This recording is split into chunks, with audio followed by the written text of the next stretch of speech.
આજે આપણે જૈવ અણુઓ જેમાં આપણે કાર્બનિક એટલે કે પ્રોટીન, લિપિડ, કાર્બોહાઈડ્રેટ્સ અને ન્યુક્લિક એસિડ આ ચારેય ઘટકોનો પરિચય મેળવવાનો છે. એમાં શરૂઆત કરીએ આપણે એમિનો એસિડ્સ. એમિનો એસિડ એક એવું કાર્બનિક રસાયણ છે, એમિનો એસિડ,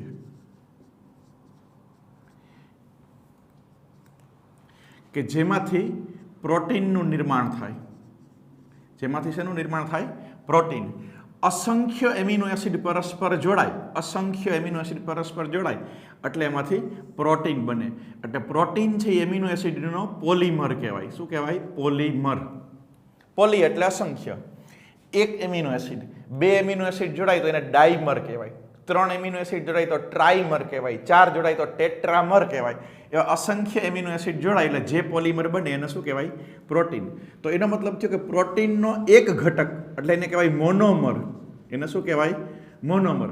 પ્રોટીન છે શેનો બનેલો હોય તો કે એમિનો એસિડનો બનેલો હોય. એટલે પ્રોટીનના એક બંધારણીય ઘટકને શું કહેવાય? Amino acid. એટલે એમિનો એસિડ છે એ પ્રોટીનનો મોનોમર છે. એમિનો એસિડ છે એ મોનોમર છે અને પ્રોટીન છે એ પોલિમર છે.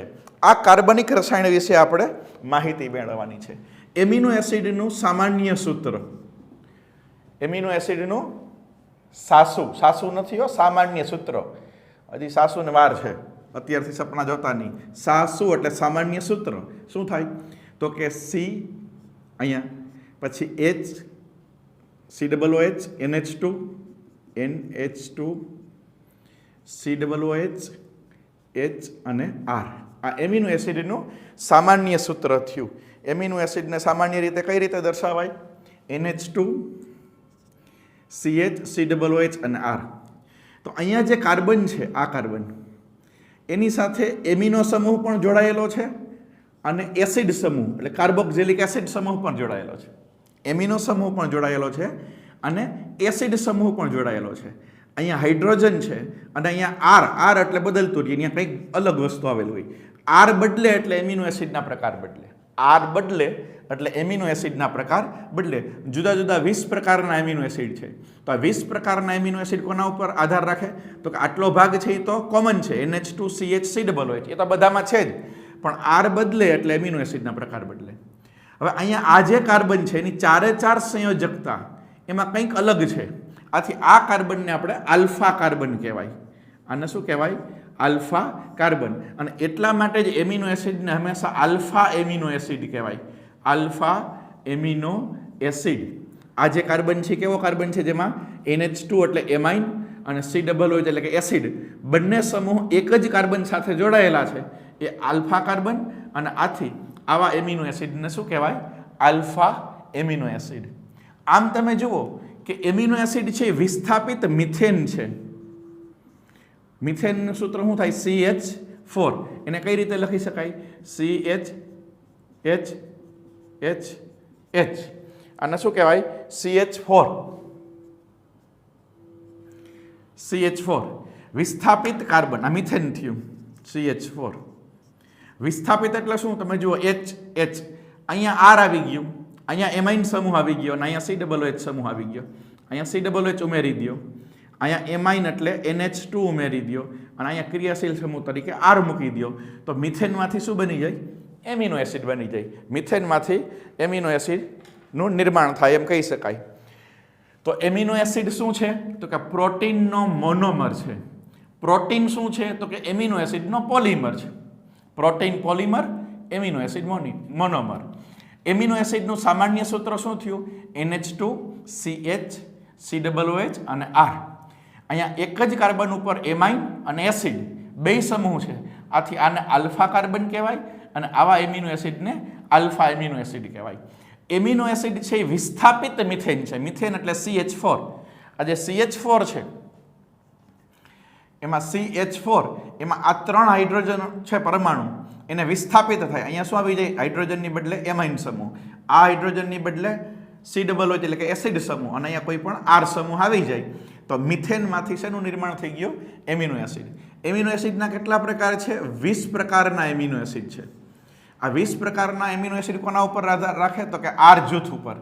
R બદલે એટલે એમિનો એસિડનો પ્રકાર બદલે. આટલો ભાગ છે એ કોમન રી એમ કરી શકાય કે આ ભાગ છે NH2CHCOO છે કોમન રી, અને R બદલે એટલે એમિનો એસિડના પ્રકાર બદલે. જ્યારે એમિનો એસિડનું દ્રાવણ બનાવવામાં આવે, જલીય દ્રાવણ, એટલે એનું ધ્રુવીકરણ થાય, એટલે આ જે હાઇડ્રોજન છે એ વિસ્થાપિત થાય અને અહીંયા આવે એટલે NH3, અહીંયા NH3 અને ધન આયન CH, અહીંયા R સમૂહ એમને એમ રહીએ અને COO માઇનસ. શું થયું કે અહીંથી એક ધન વીજભાર એટલે કે હાઇડ્રોજન છૂટો પડ્યો એટલે ત્યાંથી પ્લસ થયો એટલે અહીંયા માઇનસ થઈ ગયું, અને એ અહીંયા એડ થયું એટલે અહીંયા ધન વીજભાર થઈ ગયો. તો NH3 plus CHR COO minus. આને કહેવાય ઝ્વિટર આયન. આને શું કહેવાય? Zwitter ion. જલીય દ્રાવણની અંદર એમિનો એસિડ છે એ ઝ્વિટર આયન સ્વરૂપે હોય, એટલે આ સ્વરૂપે હોય. આ હાઇડ્રોજન છે વિસ્થાપિત થઈ અને અહીંયા એડ થયો તો આને ઝ્વિટર આયન તરીકે ઓળખવામાં આવે એમ કહી શકાય. કેટલાક આપણે બેઝિક એટલે કે પાયાના, બેઝિક એટલે એસિડ બેઝની વાત નથી કરતો, એમિનો એસિડના બંધારણ તમને લખીને સમજાવું. એમિનો એસિડનું સામાન્ય સૂત્ર NH2CHRCOOH. હવે R સમૂહ તરીકે હાઇડ્રોજન લઈ લઉં તો શું થશે? CHCOOH, આ તો કોમન જ છે, અને NH2. અહીંયા R ની બદલે શું આવી ગયું? હાઇડ્રોજન. આ સૌથી સરળ એમિનો એસિડ છે અને આને કહેવાય ગ્લાયસિન. આને શું કહેવાય? ગ્લાયસિન. આ ગ્લાયસિન તરીકે ઓળખવામાં આવે છે. પછી ન્યા મિથાઇલ સમૂહ મૂકી દો. ન્યા શું મૂકી દો? મિથાઇલ સમૂહ NH2CH. અહીંયા R તરીકે આપણે મિથાઇલ સમૂહ મૂકશું એટલે CH3. તો આ જે બન્યો એને કહેવાય એલેનિન. આને શું કહેશું? એલેનિન. અહીંયા R જૂથ તરીકે આપણે શું મૂક્યું? હાઇડ્રોજન. અહીંયા R જૂથ તરીકે આપણે શું મૂક્યું? CH3. અને CH3OH મૂકી દો. અહીંયા CH3OH અહીંયા લખું CHCOOH NH2, અહીંયા CH2OH. તો આ સમૂહ અહીંયા આવી ગયો તો આને કહેવાય સેરિન. આને શું કહેશું? સેરિન નામનો એમિનો એસિડ. નામનો અર્થ ના હોય, કોઈ એવું ના પૂછતો ગ્લાયસિન એટલે શું, એલેનિન એટલે શું, સેરિન એટલે શું. હા, ગ્લાયસિન એમિનો એસિડ છે, સેરિન એમિનો એસિડ છે, એલેનિન એમિનો એસિડ છે, એ નામ છે. એલેનિનનું બંધારણ આવું થાય, ગ્લાયસિનનું બંધારણ આવું થાય, સેરિનનું બંધારણ આવું થાય. ત્રણેય બંધારણને આધારે તમે જુઓ બધામાં ડિફરન્સ હોય એવા સામાન્ય સૂત્ર છે એ ત્રણેયના સાસુમાં આ છે, એટલે કે એનું સામાન્ય સૂત્ર આ છે. તો એમાં R બદલો, અહીંયા R તરીકે હાઇડ્રોજન, R તરીકે મિથાઇલ સમૂહ, અને અહીંયા હાઇડ્રોક્સી મિથાઇલ OH અને CH2 એટલે કે હાઇડ્રોક્સી મિથાઇલ સમૂહ અહીંયા આપણને જોવા મળે. તો એલેનિન, ગ્લાયસિન અને સેરિન, આ 3 એમિનો એસિડના આપણે બંધારણ વિશે વાત કરી. હવે આપણે જોઈએ એમિનો એસિડના પ્રકાર. એમિનો એસિડના પ્રકાર.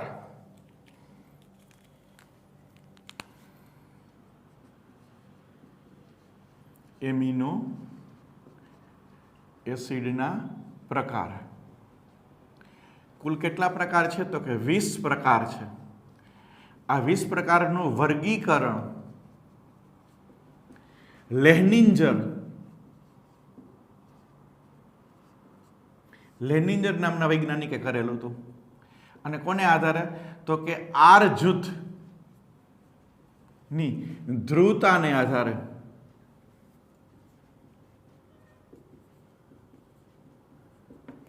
જેમાં R જૂથ છે એની ધ્રુવતાને આધારે એમિનો એસિડનું વર્ગીકરણ કોને કર્યું હતું? લેનિન્જરે. એમિનો એસિડનું વર્ગીકરણ લેનિન્જરે કરેલું હતું R જૂથની ધ્રુવતાને આધારે. ધ્રુવતા શબ્દ કદાચ તમારા માટે નવો હોય તો સમજી દઉં. આપણે પાણીને કેમ લખીએ H2O. આની વચ્ચે હાઇડ્રોજન અને ઓક્સિજન વચ્ચે સહસંયોજક બંધ આવેલો હોય, કેમિસ્ટ્રીમાં આવે સહસંયોજક બંધ. એટલે આનું ધ્રુવીકરણ થાય. એટલે હાઇડ્રોજન ઉપર આંશિક ધન વીજભાર આવે અને ઓક્સિજન ઉપર આંશિક ઋણ વીજભાર આવે. એટલે એને આમ લખાય H+O-2 H+H2O. જો આયનીકરણ એટલે H+ અને OH-. અને આયનીકરણ કહેવાય. આયન બન્યા એટલે આને શું કહેવાય? આયનીકરણ. અત્યારે આપણે એની વાત નથી કરતા, આપણે ધ્રુવીકરણની વાત કરીએ. તો ધ્રુવીકરણમાં શું થાય કે હાઇડ્રોજન અને ઓક્સિજન વચ્ચે જે સહસંયોજક બંધ હોય તો જે ઇલેક્ટ્રોન હોય એ ઓક્સિજન તરફ ખેંચાઈ જાય. એટલે ઇલેક્ટ્રોન ઓક્સિજન તરફ આવે એટલે ઓક્સિજન છે આંશિક ઋણ વીજભારિત થઈ જાય, હાઇડ્રોજન છે આંશિક ધન વીજભારિત થઈ જાય. તો H+H+O- એટલે ધન અને ઋણ વીજભાર. તો આને ધ્રુવતાનો ગુણધર્મ કહેવાય. તો એમિનો એસિડમાં જે R જૂથ છે એની ધ્રુવતાને આધારે એમિનો એસિડનું વર્ગીકરણ કરવામાં આવેલું હતું. એ વર્ગીકરણ કોને કરેલું હતું? લેનિન્જરે. એણે શું કીધું હતું? અધ્રુવીય R જૂથ ધરાવતા, પેલું અધ્રુવીય R જૂથ ધરાવતા એમિનો એસિડ. અધ્રુવીય એટલે કે જે ધ્રુવતાનો ગુણધર્મ નથી ધરાવતા, જે ધ્રુવતાનો ગુણધર્મ નથી ધરાવતા એવા એમિનો એસિડ. અને એવા એમિનો એસિડ ક્યાં છે? તો કે એની એક ટ્રીક છે યાદ રાખવા માટે. એલ્યુ ફીના આવે ટ્રિપ્ટો મીઠાઈ લઈને, એલ્યુ ફીના આવે ટ્રિપ્ટો મીઠાઈ લઈને. આ ટ્રીક છે, યાદ રાખવા માટેની ટ્રીક છે. કયા એમિનો એસિડ એવા છે કે જેમાં R જૂથ છે એ કેવું છે? અધ્રુવીય છે. તો કે એની અંદર આવશે એલેનિન.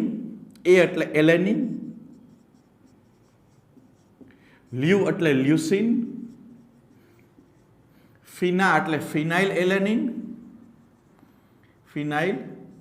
એલેનિન, આ એટલે આઇસોલ્યુસિન,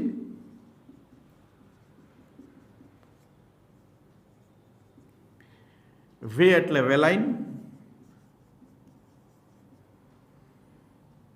ટ્રિપ્ટો એટલે ટ્રિપ્ટોફેન, મીઠાઈ એટલે મિથિયોનિન અને લૈન એટલે પ્રોલાઇન. એલેનિન, લ્યુસિન, ફિનાઇલ એલેનિન, આઇસોલ્યુસિન, વેલાઇન, ટ્રિપ્ટોફેન, મિથિયોનિન અને પ્રોલાઇન. 1 2 3 4 5 6 7 8 અને 9. આ 9 એમિનો એસિડ છે એ કેવા છે કે જેમાં R જૂથ છે એ ધ્રુવતાનો ગુણધર્મ ધરાવતો નથી. R જૂથ ધ્રુવતાનો ગુણધર્મ ધરાવતો નથી. બીજો પ્રકાર પડે છે કે R જૂથ છે એ R જૂથ એ ધ્રુવીય પરંતુ વીજભાર વિહીન એટલે કે તટસ્થ છે. એમાં વીજભાર નથી, પ્લસ માઇનસ ધ્રુવીકરણ થાય પણ બધું 0 થઈ જાય એટલે કે તટસ્થ છે. અને તટસ્થ એમિનો એસિડ પણ કહેવાય. તમને એમ પૂછે કે નીચેનામાંથી તટસ્થ એમિનો એસિડ ક્યાં? તો આ તટસ્થ એમિનો એસિડ કહેવાય. તો R જૂથ અને ધ્રુવીય વીજભાર વિહીન. R જૂથ છે એ ધ્રુવીય પરંતુ વીજભાર વિહીન. એની ટ્રીક છે Sc3. એની ટ્રીક છે Sc3 ગ્લાસ ગ્લુટા. આપણે કહીએ ને તૂટી ગયો, ગ્લાસ તૂટી ગયો. Sc3 glass ગ્લુટા. એનું અર્થઘટન થાય. A એટલે એસ્પર્જિન, C એટલે સિસ્ટીન, 3 એટલે થ્રિયોનિન, ગ્લાસ એટલે ગ્લાયસિન અને ગ્લુટા એટલે ગ્લુટામિન. એસ્પર્જિન, સિસ્ટીન, થ્રિયોનિન, ગ્લાયસિન અને ગ્લુટામિન. 1 2 3 4 અને આ 5 એમિનો એસિડ એવા છે કે જે R જૂથ ધરાવે છે એ ધ્રુવીય હોય પરંતુ વીજભાર વિહીન હોય એટલે કે તટસ્થ. તો આટલા એમિનો એસિડને આપણે તટસ્થ એમિનો એસિડ કીધું. ત્યાર પછી ત્રીજો પ્રકાર છે કે R જૂથ ધ્રુવીય અને ઋણ વીજભાર ધરાવે. આર જૂથ છે એ ધ્રુવીય અને ઋણ વીજભાર ધરાવે. એની ટ્રીક છે એગ્લુ. એની ટ્રીક શું લેશું આપણે? એગ્લુ. બરફનું હોય ને, એસ્કીમો લોકો બરફની ઝૂંપડી મારી એને શું કહેવાય? ઇગ્લુ. અહીંયા એગ્લુ. એગ્લુ એટલે શું? તો કે એ એટલે એસ્પાર્ટિક એસિડ, એસ્પાર્ટિક એસિડ, અને ગ્લુ એટલે ગ્લુટામિક એસિડ, ગ્લુટામિક એસિડ. એ ગ્લુ એમ કહી શકાય. અને ચોથો પ્રકાર છે એટલે કે 2 એમિનો એસિડ આવા થયા. 2 એમિનો એસિડ કેવા છે? એ આર જૂથ એનું ધ્રુવીય અને ઋણવીજભારિત. આને એસિડિક એમિનો એસિડ કહેવાય. Acidic amino acid. આ તટસ્થ છે બે. આ તટસ્થ કહેવાય, તટસ્થ. આ પણ તટસ્થ. આને કહેવાય એસિડિક. ચોથો પ્રકાર છે એનું જે આર જૂથ હોય એ ધ્રુવીય અને ધન વીજભારિત હોય. ધ્રુવીય અને ધન વીજભારિત હોય. અને ધ્રુવીય અને ધન વીજભારિત હોય એને કહેવાય basic amino acid, alkali. Basic amino acid. અહીંયા બેઝ એટલે એસિડ બેઝ કહીએ એમ, બેઝિક એટલે આલ્કલી એમિનો એસિડ.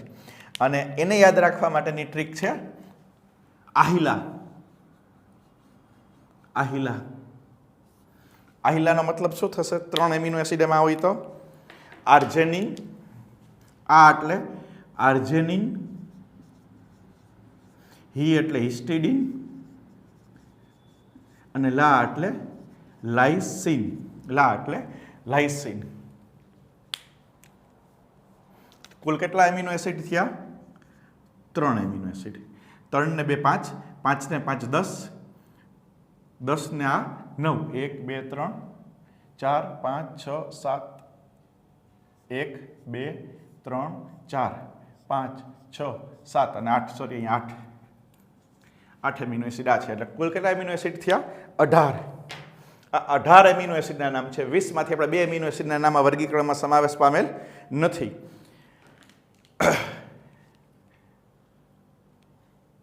એ એસ્પાર્જિન અને ગ્લુટામિન. એસ્પાર્જિન અને ગ્લુટામિન એમિનો એસિડનો અહીંયા સમાવેશ. એસ્પાર્ટિક એસિડ એના ઉપરથી એસ્પાર્જિન અને ગ્લુટામિક એસિડમાંથી ગ્લુટામિન. આ 2 એમિનો એસિડનો અહીંયા સમાવેશ કરવામાં આવેલો નથી. કુલ 18 એમિનો એસિડનું અહીંયા વર્ગીકરણ કર્યું. એમિનો એસિડના પ્રકાર આમ 20 પ્રકાર છે, પણ આમાંથી 20માંથી આપણે કેટલાનું વર્ગીકરણ કર્યું છે? 18. એ વર્ગીકરણ કોને કરેલું હતું? લેનિન્જરે. કોને આધારે? આર જૂથ છે એની ધ્રુવતાને આધારે. આર જૂથ છે એ કાં અધ્રુવીય હોય, ધ્રુવીય હોય તો કાં વીજભાર વિહીન હોય, કાં ઋણ વીજભારિત હોય, કાં ધન વીજભારિત હોય. કાં અધ્રુવીય હોય, ધ્રુવતાનો ગુણધર્મ જ ના હોય. અને ધ્રુવીય હોય તો કાં વીજભાર વિહીન, કાં ઋણ વીજભારિત, કાં ધન વીજભારિત. જો અધ્રુવીય હોય તો એ 8 એમિનો એસિડ એલેનિન, લ્યુસિન, ફિનાઇલ એલેનિન, આઇસોલ્યુસિન, વેલાઇન, ટ્રિપ્ટોફેન, મિથિયોનિન અને પ્રોલાઇન. યાદ રાખવા માટેની ટ્રીક આપેલી જ છે. એલ્યુ ફિના આવે ટ્રિપ્ટો મીઠાઈ લઈને. એ એટલે એલેનિન, લ્યુ એટલે લ્યુસિન, ફિના એટલે અથવા તો ફેના, ફેના એટલે ફિનાઇલ એલેનિન, આ એટલે આઇસોલ્યુસિન, વે એટલે વેલાઇન, ટ્રિપ્ટો એટલે ટ્રિપ્ટોફેન, મીઠાઈ એટલે મિથિયોનિન અને લઈને એટલે પ્રોલાઇન. વીજભાર વિહીન. વીજભાર વિહીન એટલે એસી થી ગ્લાસ તૂટી ગયો. Ac3 glass ગ્લુટા. એ એટલે એસ્પાર્જિન, સી એટલે સિસ્ટીન, 3 એટલે થ્રિયોનિન, ગ્લાસ એટલે ગ્લાયસિન અને ગ્લુટા એટલે ગ્લુટામિન. ગ્લુટા એટલે ગ્લુટામિન. ત્યાર પછી આપણે કહીએ ઋણ વીજભારિત. ઋણ વીજભારિતની અંદર એગ્લુ એટલે કે એસ્પાર્ટિક એસિડ, ગ્લુટામિક એસિડ, એ ગ્લુ. ધન વીજભારિત. ધન વીજભારિત આપણે બેઝિક એમિનો એસિડ પણ કહીએ. એની ટ્રીક છે આહિલા. આહિલા એટલે આર્જેનિન, હિસ્ટિડિન, લાઇસિન.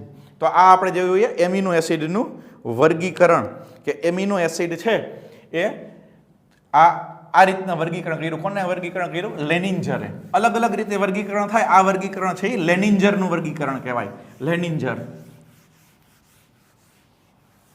આ જે 20 એમિનો એસિડ છે એ 20 એમિનો એસિડનું કાર્ય શું? તો કે શરૂઆતમાં જ કીધું કે એમિનો એસિડ છે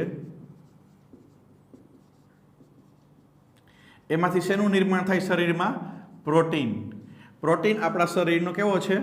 બંધારણીય અને કાર્યાત્મક બે. ઘટક છે. વિવિધ પ્રોટીન આપણા શરીરમાં આવેલું હોય. હિમોગ્લોબિન પ્રોટીન છે, એના વગર આપણે ઓક્સિજનનું વહન ન થઈ શકે હિમોગ્લોબિન વગર. મેલેનિન છે, ચામડીના રંગ માટે જવાબદાર પ્રોટીન છે. આંખની અંદર રોડોપ્સિન નામનું પ્રોટીન આવેલું હોય. હજારો પ્રકારના પ્રોટીન શરીરમાં આવેલા હોય. આ પ્રોટીન શેમાંથી બને? Amino acid. એનો મતલબ કે પ્રોટીન, અચ્છા પ્રોટીન કઈ જગ્યાએ બને? હું આગલા ચેપ્ટરમાં શીખી ગયા. કઈ જગ્યાએ બને? રિબોઝોમ. રિબોઝોમ છે શરીરની પ્રોટીન ફેક્ટરી છે. હવે કોઈ પણ ફેક્ટરી હોય ત્યાં ગમે પ્રોડક્શન થાય, પણ એનું રો મટીરિયલ તો જોઈએ ને. રો મટીરિયલ હોય તો થાય. દાખલા તરીકે દોરો બનાવતી ફેક્ટરી હોય તો એમાં કપાસ તો જોઈએ ને, તો એમાંથી દોરો બને, તો એમાંથી કાપડ બને. કાપડ એમને એમ થોડુંક બને. એટલે જો રો મટીરિયલ ના હોય, આઈસ્ક્રીમની ફેક્ટરી હોય તો કે દૂધ જોઈએ, અંદરની જે કંઈ આપણે એસેન્સ એટલે ફ્લેવર હોય એ જોઈએ, એની જે મટીરિયલ હોય તો જોઈએ ને. એમ શરીરની પ્રોટીન ફેક્ટરી રિબોઝોમ છે, પણ પ્રોટીન બનવા માટેનું મટીરિયલ એમિનો એસિડ. આ એમિનો એસિડ છે એ ક્યાંથી મળે? તો કે શરીરમાં બને. એમિનો એસિડ પણ શરીરમાં નિર્માણ થાય, પણ કેટલાક એમિનો એસિડ શરીરમાં બનતા નથી. તો જે એમિનો એસિડ શરીરમાં ન બનતા હોય તો કે એને આપણે અમેરિકાથી ઇમ્પોર્ટ કરવા પડે. ઇમ્પોર્ટ. એમ જે એમિનો એસિડ શરીરમાં નથી બનતા એને આપણે બહારથી શરીરમાં નાખવા પડે. નાખવા પડે મતલબ ખાવા પડે. આપણા ખોરાકની અંદર એમિનો એસિડનો સ્ત્રોત જોઈએ. આપણે જે ખોરાક ખાઈએ એમાં પ્રોટીન હોય, એ પ્રોટીનનું પાચન થાય એટલે એમિનો એસિડ મળે.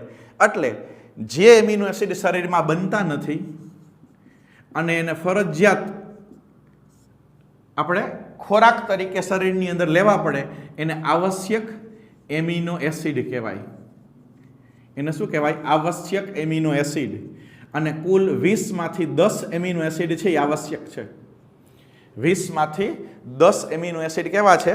આવશ્યક એમિનો એસિડ છે. ફરીથી, જે એમિનો એસિડ આપણા શરીરમાં નથી બનતા, જે એમિનો એસિડને આપણે ખોરાક તરીકે લેવા પડે, એવા એમિનો એસિડને શું કહેવાય? આવશ્યક એમિનો એસિડ. એટલે આપણા ખોરાકમાં એમિનો એસિડ હોય તો આપણા શરીરમાં પ્રોટીન બને. ને કઈ જગ્યાએ બને? રિબોઝોમની અંદર. તો આવશ્યક amino acid private team hall, એને યાદ રાખવા માટેની ટ્રીક છે PVT TIM HALL.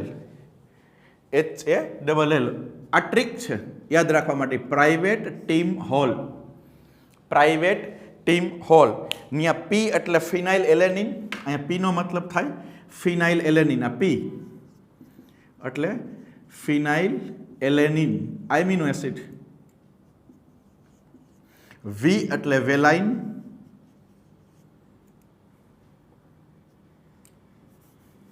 V એટલે વેલાઇન. T એટલે ટ્રિપ્ટોફેન. ટ્રી એટલે થ્રિયોનિન. થ્રિયોનિન. અત્યારે લખો થ્રિયોનિન. ફિનાઇલેલેનિન, વેલાઇન, થ્રિયોનિન. PVT એટલે પ્રાઇવેટ. Team TIM. અહીંયા લખીએ. T એટલે ટ્રિપ્ટોફેન.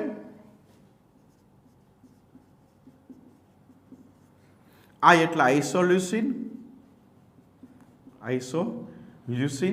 M એટલે મિથિયોનિન. અને હોલ HALL. H એટલે હિસ્ટિડિન. પછી આર્જેનિન, લાઇસિન અને લ્યુસિન. આર્જેનિન, લાઇસિન અને લ્યુસિન આ જે છે એ 10 એમિનો એસિડ થયા. 3 ને 3 6 ને 4 10. ફિનાઇલેલેનિન, વેલાઇન, થ્રિયોનિન, ટ્રિપ્ટોફેન, આઇસોલ્યુસિન, મિથિયોનિન, હિસ્ટિડિન, આર્જેનિન, લાઇસિન અને લ્યુસિન. એને યાદ રાખવા માટે પ્રાઇવેટ ટીમ હોલ એવી આપણે એક ટ્રીક બનાવી છે. Private team hall. આર્જેનિન અને હિસ્ટિડિન આ બે HA એ પુખ્ત અવસ્થાએ જોવા મળે, એટલે કે બાળકોમાં જોવા મળતા નથી. એટલે આ 10 એમિનો એસિડ છે, એમાંથી 8 આ બેને બાદ કરતા આ 8 એમિનો એસિડ છે એ પુખ્ત અવસ્થાએ આવશ્યક એમિનો એસિડ છે. એટલે પુખ્ત મનુષ્યની અંદર આવશ્યક એમિનો એસિડની સંખ્યા કેટલી થાય? 8 થાય. એ ક્યાં 8? તો કે આ બે સિવાયના 8. અને બાળકોની અંદર આવશ્યક એમિનો એસિડની સંખ્યા કેટલી થાય? 10 થાય. એ ક્યાં 10? તો કે આ 10 10. એમાંથી આ બે એક્સ્ટ્રા આવ્યા. બાળકોની અંદર આ પણ આવશ્યક એમિનો એસિડમાં આવે. તો આવશ્યક એમિનો એસિડ કે જે આપણે ફરજિયાત ખોરાક તરીકે લેવા પડે, ખોરાકની અંદર એ હોવા જોઈએ, એ 10 એમિનો એસિડ બાળકોની અંદર જે આવશ્યક છે એને યાદ રાખવાની ટ્રીકથી ખાલી નામ છે યાદ રાખવાના છે, પ્રાઇવેટ ટીમ હોલ, એટલે એના ઉપરથી આ તમને નામ યાદ રહી જાય. હવે જોઈએ આપણે એમિનો એસિડના કેટલાક વિશિષ્ટ પ્રકાર એમ કહી શકાય કે એમિનો એસિડનો ગુણધર્મની અંદર જોઈએ. એમિનો એસિડ લીવો રોટેટરી છે. બધા જ એમિનો એસિડ લીવો રોટેટરી છે. અપવાદ તરીકે ગ્લાયસિન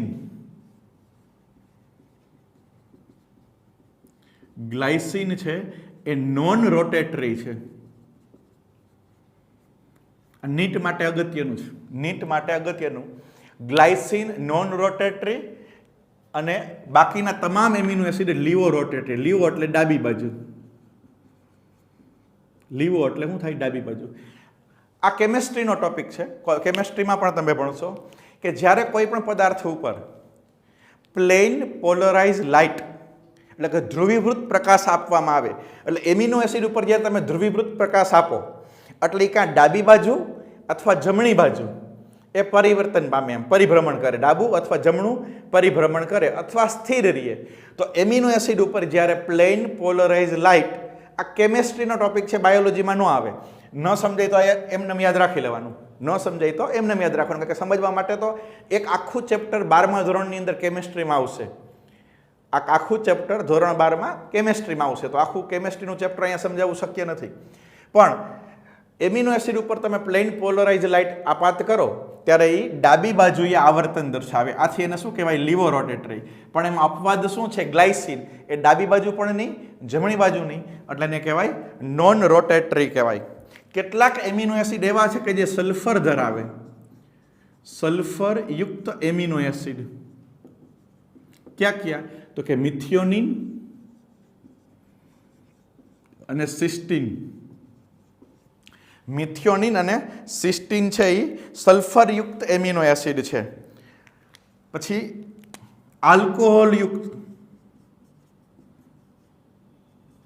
આલ્કોહોલ એમિનો એસિડ કહેવાય. એમાં સેરિન એક કયો આવશે? સેરિન અને બીજો થ્રિયોનિન. આ બધું યાદ રાખવાનું. આ બધા એમસીક્યુની અંદર આવે. સલ્ફરયુક્ત એમિનો એસિડ ક્યાં છે, પછી આલ્કોહોલ એમિનો એસિડ ક્યાં છે, વિષમ ચક્રીય એમિનો એસિડ. વિષમ ચક્રીય અથવા એને કહેવાય હેટ્રોસાયક્લિક. એટલે શું? એમાં આર જૂથ જે હોય ને, આપણા એમિનો એસિડનું સામાન્ય સૂત્ર શું હોય? CH, અહીંયા NH2 ને અહીંયા શું આવશે? આર. એ આર જૂથ તરીકે કોઈ એવી ચક્રીય પ્રક્રિયા આવે, બેન્ઝીન ને એવું આવે તમારે કેમેસ્ટ્રીમાં, કોઈ આવું હોય સંયોજન, તો આવું ચક્રીય સ્વરૂપ અહીંયા આવેલું હોય, આની સાથે આવો પદાર્થ જોડાયેલો હોય. એટલે વિષમ ચક્રીય પદાર્થ અહીંયા સમૂહ ક્યાં જ આવેલો હોય? આર જૂથ તરીકે. તો એને કહેવાય વિષમ ચક્રીય amino acid. હિસ્ટિડીન, proline, hydroxy proline. એમાં શું આવશે? હિસ્ટિડીન અને પ્રોલાઇન અને હાઇડ્રોક્સી પ્રોલાઇન. એનું ત્યાર પછીનો પ્રકાર જે આપણે લઈએ વિષમ ચક્રીય, non protein amino acid. Non protein amino acid. Non protein એટલે કે જે પ્રોટીન સંશ્લેષણમાં ભાગ લેતા નથી, એવા એમિનો એસિડ કે જે પ્રોટીન બનાવતા જ નથી, એનું કાર્ય અલગ છે. એમાં ઓર્નિથિન, સિટ્રુલિન અને gamma amino butyric acid, GABA.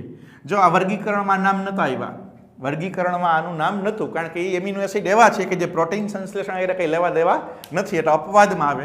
એટલે વર્ગીકરણમાં આ 3 નામ ના આવે: ornithine, citrulline, gamma amino butyric acid, gamma amino butyric acid, GAB, જે પ્રોટીન સંશ્લેષણમાં ભાગ લેતા નથી. આથી એને શું કહેવાય? Non protein amino acid. Imino acid. NH2 ની બદલે NH સમૂહ આવેલો હોય. NH2 ની બદલે કયો સમૂહ આવેલો હોય? NH. એને ઇમિનો એસિડ કહેવાય. Imino acid. દાખલા તરીકે proline, hydroxy proline. Aromatic amino acid. Aroma એટલે સુગંધ. જે કાર્બનિક પદાર્થ છે એ સુગંધ ધરાવે એને એરોમેટિક સંયોજનો કહેવાય. તો એરોમેટિક એમિનો એસિડ ટાયરોસિન, ફિનાઇલેલેનિન અને ટ્રિપ્ટોફેન આ ત્રણેય છે એરોમેટિક એમિનો એસિડ છે. તો આજે છે એ એમિનો એસિડની કેટલીક જેને ફેક્ટ્સ કહેવાય કે એમિનો એસિડ છે એ લીવો રોટેટરી, એમાં ગ્લાયસિન છે એ અપવાદ છે, એ નોન રોટેટરી છે, બાકી બધા લીવો રોટેટરી છે. સલ્ફરયુક્ત એમિનો એસિડ 20માંથી 2 જ છે, મિથિયોનિન અને સિસ્ટીન. આલ્કોહોલ એમિનો એસિડ તો કે સેરિન અને થ્રિયોનિન. વિષમ ચક્રીય amino acid histidine, proline, hydroxy proline. Non protein કે જે પ્રોટીન સંશ્લેષણમાં ક્યારેય ભાગ લેતા નથી, પ્રોટીનની રચનામાં ન હોય એવા ornithine, citrulline, GABA gamma amino butyric acid, એટલા માટે વર્ગીકરણમાં ન હોય. એમિનો એસિડ જેમાં NH2 ની બદલે NH સમૂહ હોય એ પ્રોલાઇન અને હાઇડ્રોક્સી પ્રોલાઇન, અને એરોમેટિક એટલે કે જેમાં સુગંધ આવતી હોય એવા પદાર્થો એરોમેટિક સંયોજનો તો ટાયરોસિન, ફિનાઇલેલેનિન અને ટ્રિપ્ટોફેન. તો આપણે એમિનો એસિડ વિશેની સંપૂર્ણ માહિતી આજે પૂર્ણ કરી. એમિનો એસિડ શું છે? પ્રોટીનનો મોનોમર છે. એમિનો એસિડ વિશેની માહિતી હોય તો જ હવે નેક્સ્ટ લેક્ચરમાં આપણે શું સમજી શકીએ કે પ્રોટીન કઈ રીતે બને. પણ જો તમને એમિનો એસિડ નથી સમજાતો તો પછી પ્રોટીન કેમ સમજાય? એટલે પહેલાં આ વિડીયો લેક્ચર એમિનો એસિડ છે એને સમજવાનો સંપૂર્ણ પ્રયત્ન કરો, એના ગુણધર્મો, એમિનો એસિડ છે એનું બંધારણ, એનું સામાન્ય સૂત્ર બધું જ આવડવું જોઈએ તો જ નેક્સ્ટ લેક્ચર એટલે પ્રોટીનમાં તમારે અપિયર થવાનું. સાયન્સની અંદર બધું જ કન્ટિન્યુઅસ હોય, એક ટોપિક ના આવડે તો બીજો ના આવડે, બીજો ના આવડે તો ત્રીજો ના આવડે. તો એમિનો એસિડ પછી આપણે પ્રોટીન એટલે કે પોલિમર, એમિનો એસિડનો પોલિમર એટલે કે પ્રોટીન, એના વિશે આપણે માહિતી નેક્સ્ટ લેક્ચરમાં મેળવશું. અહીંયા આપણે એમિનો એસિડના તમામ ફેક્ટ્સ આપણે સોલ્વ કરેલા છે. Have a nice day.